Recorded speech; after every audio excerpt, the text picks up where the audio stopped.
Glad to have you join us on today's edition of the Market Report. I am Adefola Olamilekun. On today's edition of the Market Report, we're focusing on ECOWAS. The Economic Committee of West African States, ECOWAS, as a sub-regional body, is marking its 50th anniversary this year. One of the African sub-regional bodies that was established in 1970 ushered in a new dawn for a sub-region with an area of about 5.2 million square meters, as well as a GDP of about 734.8 billion. Used in telecommunication, energy, agriculture, commerce, and others. The Economic Committee of West Africa was established as a signature of about 15 countries in May 28, 1975 in Lagos. Benin Republic, Burkina Faso, Cote d'Ivoire, the Gambia, the Ghana, Guinea, Guinea-Bissau, Liberia, Mali, Mauritania, Nigeria, Niger, and Sierra Leone, as well as Senegal and Togo, were part of the first set of countries that put pen to paper to sign the ECOWAS deal. Then Cape Verde also joined later in year 1976. However, as ECOWAS celebrates its 50th anniversary, a lot of questions have been asked. Joining me on the show as part of our first interview segment is ADBN Foreign Affairs Correspondent, Marcus, who will be helping us to answer some questions in relation to ECOWAS, as well as the success and the achievement of ECOWAS over the years, as well as some little challenges that the regional body have faced. Ama, a very good day to you, and thanks for stopping by to be on the Market Report. It's a pleasure. All right, let's get all right. Very interesting, and let's quickly get down to the issue of the day. I know you are part of the ECOWAS team that just went to, is it Lomé, Abi? The Lagos border that borders Benin Republic. Yes, now, exactly. Very interesting package that you brought to ADBN. It was very interesting news also as ADBN showcased what ECOWAS is doing in the area of trade liberalization and free movement. Now, a lot of people have asked a particular question that in the last 50 years that ECOWAS is celebrating its 50th anniversary, what have been your own assessment? I won't bring what others are saying, but from your own perspective as a correspondent and a reporter for ADBN. Well, Mr. Adefola, thank you for having me. Right. Well, first we're going to start with economic integration. It's not really easy when you have to chair a community of West African states where you have a couple of countries with their own economic integration and things that they will decide to do. But ECOWAS has so far tried to do this, and they are still working on it. You just spoke about the trade liberalization projects that ECOWAS took over. You know, that is also going on within West African states. And what does that state? It states that there should be a free movement of goods and persons within the community.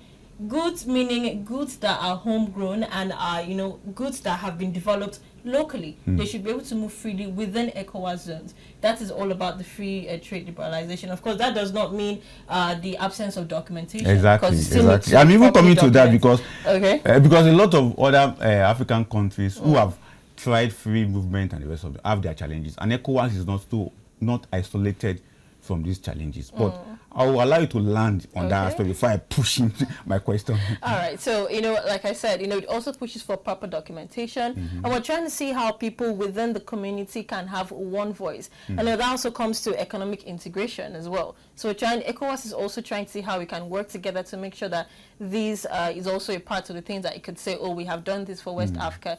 Part of the things I would say ECOWAS has done in the 50 years is a little bit on security and stability. We know we have, you know, that confusion that happened with the Sahel states, and they pulled out, officially pulled out early this year from ECOWAS. Of course, that doesn't mean ECOWAS is closing its doors to them. I do remember the president of the ECOWAS Commission stating that the doors to ECOWAS remain open in the event that these Sahel states decide to come back. But their reason was due to security. Now, we understand there is a jihad issue that Nigeria also faces. Some West African countries also face. But the same, the Alliance of Sahel states, they are also having this issue. So security is part of the things that ECOWAS has also tried to also incorporate and make sure that, you know, it has dealt with that issue in the couple of years. I really love how you started it by putting out the issue of security. But one of the cardinal issues that led to the formation of ECOWAS is about improving the economic welfare of their member state population, particularly improving the living standard. But from your own estimation, coverage, reportage of ECOWAS activities, how far do you think they have gone in that area? Well, I think that's where I would say one of the shortfalls would come. But of course, we still need to give ECOWAS its kudos. It's one thing for ECOWAS to make decisions and say this is how it would be. the member countries as well also have to make sure that they implement the decisions in their various countries. And of course, they also have to make sure that, people get to know and understand. Another issue that we saw that was pertinent as well was we don't really have a lot of people propagating what ECOWAS is stating. So some people would come say, ECOWAS said this, but what does it actually mean? Do you understand? So ECOWAS is doing a lot when it comes to trade liberalization. Of course, we had the EU summit, and of course, a couple of meetings have been going on, to also make sure that, the African trade and, of course, the African, the whole thing is being pushed forward. Exactly. But at the same time, we also need advocacy for people to understand. So when it comes to the trade and the economy, even though there has been the introduction of the trade and liberalization scheme to help people, for the free movement and trade, that issue also, people need to really understand what it means. So I think information is also one of the issues that is affecting people, so they could get to understand what exactly this means. But when it comes to, the living standard of people, and of course, I think that really falls onto the member countries and what they can do, because ECOWAS can only do so much. Exactly. But of course, the member countries also have to make sure that they implement the decisions that have been taken by the ECOWAS, and of course, in their different countries to the later. Exactly. So, yeah. I really love your submission in that regard, but there's one particular aspect of ECOWAS engagement that resonates with many Nigerians: the single currency issue. In your own understanding, what really have happened that have hindered the instrumentality in implementing this single currency? Because we understand there was a time there was a vote between the Francophone members and Anglophone members, and the vote was like, it won't work. But from your own reportage and coverage, how far, what do you understand about that particular incident? Well, the particular incident, it's still what I'll go back to say, member countries have their differences. So if we're looking at unifying and making one currency, which is actually a really good push, and I'll really commend, the Commission for pushing that out. But at the same time, we need to understand that every country has their own trade policies and their own differences. So, for example, the Naira. If we're going to abandon the Naira and pick up one currency, does this mean what does that marking stand on the foreign scene for us on the markets?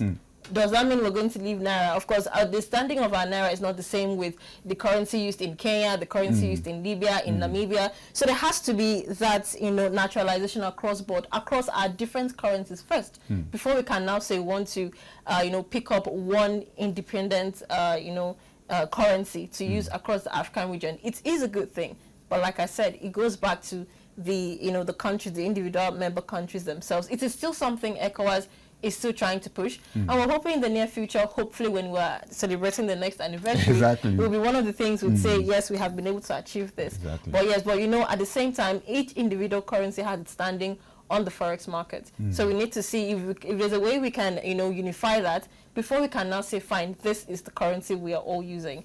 I think that's... you have given me the perspective that it's pushing me more, but I don't want to keep you here on the show for long, because we also have some other things to do. Okay. But there's one particular aspect that ECOWAS have been focusing in recent time. We have seen novel challenges. The pandemic, COVID-19 came up. We also have terrorism. Then the climate change. But I saw that in one of your reports recently, you did something about climate change. Yeah. What is ECOWAS doing in that regard?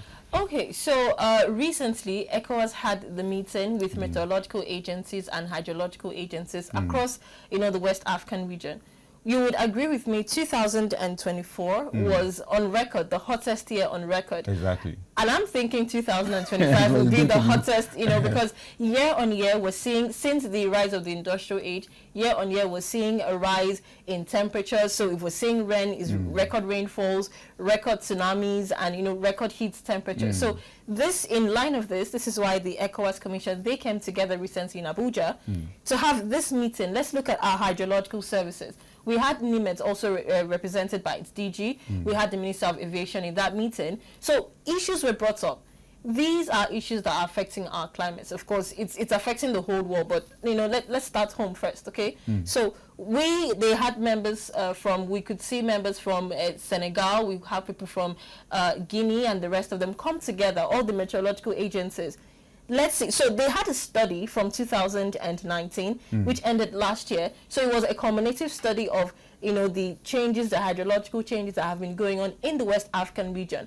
And they're trying to see how they can project forward. So let's project the next 2 to 3 years. How would this be? That way, NIMET, which was also represented by its DG, would say, okay, based on this ECOWAS study of how many years, this is what we can do together. So that meeting they came together to see how they can find ways to mitigate and also put systems in place that could help us in future. So in the next 2-3 years, NIMET could say, oh, in the last how many years, this has been our record study, and we're predicting that maybe in the 2-3 years, this is what's going to be. So we can now have a way to put systems in place. It's the climate. Exactly. We can't control the climate and say, no, rain shouldn't fall today, it shouldn't be sunny today. But what we can do is to put in systems in line with member countries, which is why I said they had member countries represented in that meeting. So which is why we had people come up, so they could put systems in place to make sure that these things that, that of course we can't control, let's handle the ones that we can control first, which is the climate and the weather. So we see ECOWAS is not just about the politics. They also care about the climate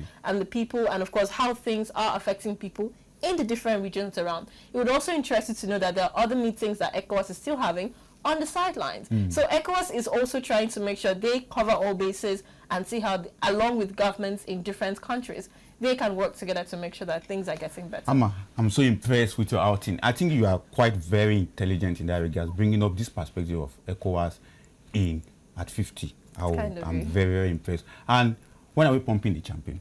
I have to ask something, because a lot of our viewers are also waiting for the D-Day. We are going to cut the cake and pump the champagne. So the D-Day would be Saturday. ECOWAS will be celebrating its anniversary in Lagos, and of course we have His Excellency President Bola Ahmed Tinubu, who is the chair of the heads of presidents of ECOWAS. He will be there in Lagos, of course, along with the president of the ECOWAS Commission, His Excellency Omar Toure. They will be there to commemorate ECOWAS at 50. I want to say you will be there because ADBN must give us exclusive reportage on this. Of course. Amma, thank you once again for stopping by. It's a pleasure.